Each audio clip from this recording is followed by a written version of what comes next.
डोक्यावर हंडा, हातात कोयता, मनात मात्र दाटलेला अंधार. बाईने कशाला शिकायचं असं म्हणणाऱ्या गावात सावित्री तू होतीस म्हणून तिला एक वेगळी वाट दाखवलीस. आज ती जमा खर्च बघते, हिशोब करते आणि वाचतेही. सावित्री तू होतीस म्हणून. आज सावित्रीबाईंच्या जयंतीनिमित्त त्यांना विनम्र अभिवादन. सावित्रीबाईंमुळे आज आपण सर्व स्वतःला ओळखतोय, समाजासमोर नवी ओळख निर्माण करतोय.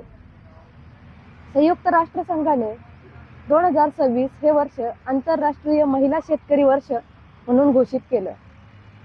खऱ्या अर्थाने महिलांना ओळख निर्माण करून दिली ती आपल्या सावित्रीबाईंनी. त्यांनी शिक्षण दिलं म्हणून आज मी तुमच्या समोर आहे.